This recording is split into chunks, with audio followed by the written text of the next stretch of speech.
Hello दोस्तों, मेरा नाम डॉक्टर संतोष पांडे है। मैं सहायक आचार्य कृषि विज्ञान संस्थान बुंदेलखंड विश्वविद्यालय में सस्य वैज्ञानिक हूँ। मैं आज आप लोगों को ऑर्गेनिक फार्मिंग सिस्टम क्या है और उसके कितने भाग हैं और उसका एग्रीकल्चर में क्या महत्व है, इस विषय पर आज हम आपसे चर्चा करने जा रहे हैं। फार्मिंग सिस्टम का अर्थ है खेती के साथ हम खेती को सपोर्ट करने वाले व्यवसायों के बारे में जो अध्ययन करते हैं, जो तरीकों का अध्ययन करते हैं, उसको हम फार्मिंग सिस्टम कहते हैं। फार्मिंग और सिस्टम के दो पार्ट है, एक टाइप्स एंड दूसरा सिस्टम। टाइप्स 4 प्रकार के होते हैं। एक होता है डाइवर्सिफाइड फार्मिंग।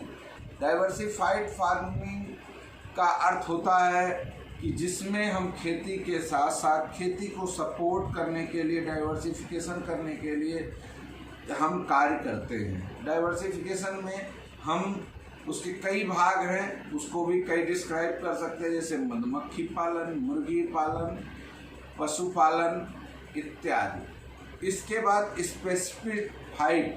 स्पेसिफाइड फार्मिंग होता है टाइप्स में ही। स्पेसिफाइड फार्मिंग में जिसमें कि हम स्पेशल तरीके की खेती करते हैं, जो कि सिर्फ एक ही चीज़ की खेती करते हैं और स्पेशल उसके लिए पहले से ही प्लानिंग करते हैं और स्पेशल क्षेत्र पर ही की जाती है। इसके बाद तीसरा होता है मिक्स्ड फार्मिंग। मिक्स्ड फार्मिंग का अर्थ है कि हम खेती के साथ हम तमाम तरह की चीज़ें मिक्स करके फार्मिंग करते हैं। मिक्स्ड फार्मिंग का सेंस ये है कि हम ज्वार के साथ आपका वेजिटेबल्स के साथ हम सीरियल्स, क्रॉप्स, स्पाइसेस आदि की जो खेती होती है वो जो है मिक्स्ड फार्मिंग कहलाती है। इसके बाद आती है ड्राई फार्मिंग। ये फार्मिंग वो फार्मिंग होती है जो सिर्फ वर्षा आधारित, यानी किसी भगवान के भरोसे होती है। उसके लिए सिंचाई की कोई व्यवस्था हमारे पास नहीं होती, जहाँ पर हम सिर्फ खेती को पानी के जो है सिर्फ ड्राई एरियाज में करते हैं। उसमें हम 60 ड्यूरेशन की क्रॉप, यानी कम समय में जो तैयार हो जाए, 60 से 70 दिन 100 दिन तक जो तैयार हो जाए और जिसमें पानी की हमको कम आवश्यकता हो, हम उन फसलों को लेते हैं। उसमें क्या है कि उसको जो चीज़ें हैं उसमें ज्वार है, बाजरा है, चना है, मटर है, मसूर है, उड़द है, मूंग है। इसमें 1-2 पानी देते हैं और फसल तैयार हो जाती है।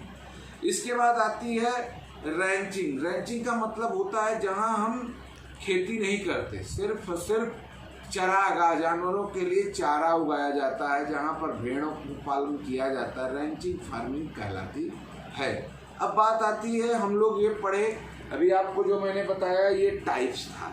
अब बात आती है सिस्टम की। सिस्टम क्या है? सिस्टम में हम जो उसकी फार्मिंग करते हैं उसका क्या सिस्टम एडाप्ट करते हैं, वो उसके विषय में हम चर्चा करते हैं।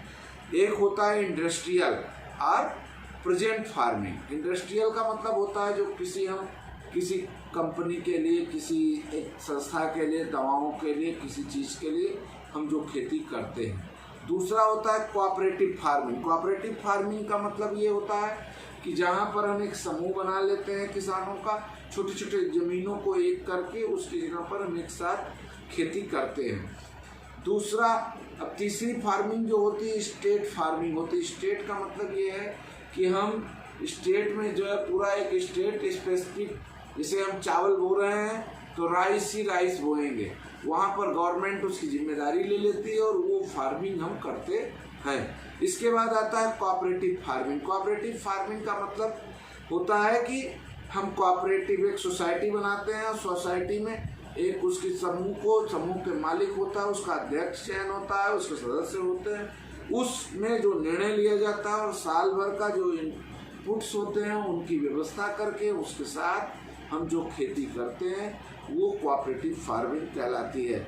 जॉइंट फार्मिंग, जैसे पार्टनरशिप में हम 2 लोग मिलकर, जैसे किसान और एक इंडस्ट्रियल, किसान के पास ज़मीन है, इंडस्ट्रियल के पास पूंजी है, उन दोनों को मिलाकर हम जॉइंट वेंचर में फार्मिंग करते हैं, जिसे बटैया खेती भी लोग कहते हैं, वो जॉइंट फार्मिंग कहलाती है। कलेक्टिव फार्मिंग का मतलब ये होता है कि जिसे हम समूह में, कलेक्टिव रूप में, कि स्पेसिफिक जो चीज़ें हमको ज़रूरत है कलेक्शन के रूप में, हम उस फार्मिंग को करते हैं, वो कलेक्टिव फार्मिंग कहलाती है। अब कोऑपरेटिव फार्मिंग में भी 4 पार्ट में इसको बांट सकते हो। क्रॉप बेटर फार्मिंग, क्रॉप को बढ़िया करने के लिए, क्रॉप ज्वाइंट फार्मिंग, क्रॉप के साथ कोई चीज़ ज्वाइन कर दिया जाए, कोई फसल और ज्वाइन करके उसकी खेती की जाए। क्रॉप ट्रेंड्स फार्मिंग, ट्रेंड्स का मतलब है कि उसको जो ट्रेडिशनल है उसकी तरफ फार्मिंग की जाए। इसके साथ साथ हमें कोऑपरेटिव फार्मिंग भी करते हैं। क्रॉप कोऑपरेटिव मतलब ये है, क्रॉप के साथ हम उसके साथ मधुमक्खी पालन, मछली पालन, रेशम कीट पालन, आज तमाम तरह की ये फार्मिंग के बारे में टाइप्स एंड सिस्टम। टाइप्स में diversified, specific, mixed, dry farming, ranching.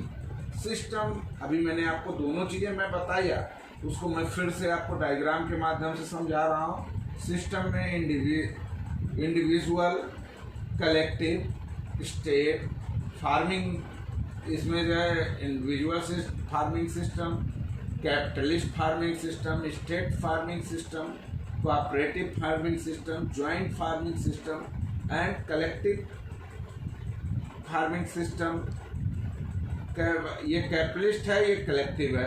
Cooperative farming system, cooperative farming में कूप बना देते हैं, कूप बेटर फार्मिंग सिस्टम, कूप जॉइंट फार्मिंग सिस्टम, कूप ट्रेडिशनल फार्मिंग सिस्टम, कूप कलेक्टिव फार्मिंग सिस्टम। ये आपका एक पूरा सिस्टम ऑर्गेनिक फार्मिंग का ये एक सिस्टम है जिससे हम मेंटेन करते हैं। और जो ऑर्गेनिक फार्मिंग है, ऑर्गेनिक फार्मिंग सिस्टम में सबसे पहले चीज़ ये है कि फार्मिंग सिस्टम, और दूसरा हम क्रॉप बेटरमेंट, 2 चीज़ों पर विशेष फोकस करते हैं।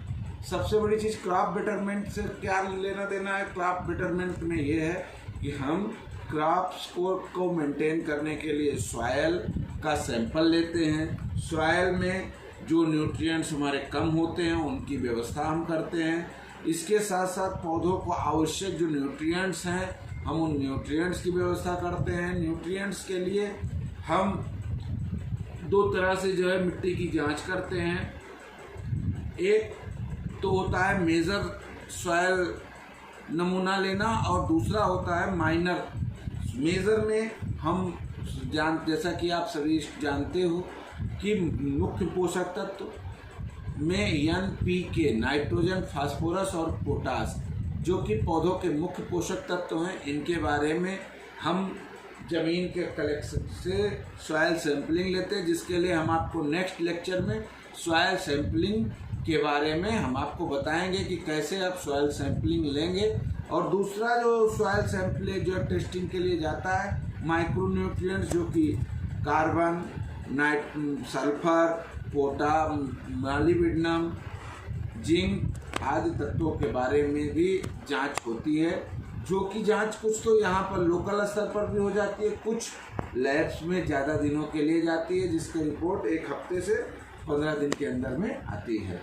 तो आज हम आप लोगों को फार्मिंग सिस्टम के बारे में बताए, और आज की जो ऑर्गेनिक की बात हो रही है, जो कि आज हम के पेस्टिसाइड, इंसेक्टिसाइड का उपयोग कर रहे हैं, अंधाधुंध प्रयोग कर रहे हैं, जिससे कि किसानों का स्वास्थ्य, हमारे भारतीय भाई बहनों का स्वास्थ्य खराब हो रहा है। स्वास्थ्य को ज़्यादा स्वस्थ रखने के लिए, क्योंकि हम जो यूरिया, डाई, पोटाश डालते हैं पौधों को, उससे पौधे अडाप्ट करते हैं, वो हमारे बॉडी पार्ट्स में आते हैं। आज हमारे यहाँ देखिए कैंसर पेशेंट्स, डायबिटीज़ पेशेंट्स, तमाम तरह के पेशेंट्स तो हो रहे हैं। तो इन बीमारियों को अगर रोकना है तो हमें ऑर्गेनिक या खेती पर जाना पड़ेगा। ऑर्गेनिक पद्धति जो हमारे बड़े बुजुर्ग करते थे, उसी के साथ उसको मॉडर्नाइज, उसमें सिस्टम को अडाप्ट करते हुए अच्छे किस्म के बीज, अच्छे किस्म के कि जो है उर्वरक, अच्छे किस्म की खाद का इस्तेमाल करके हम ऑर्गेनिक फार्मिंग को किया जा सकता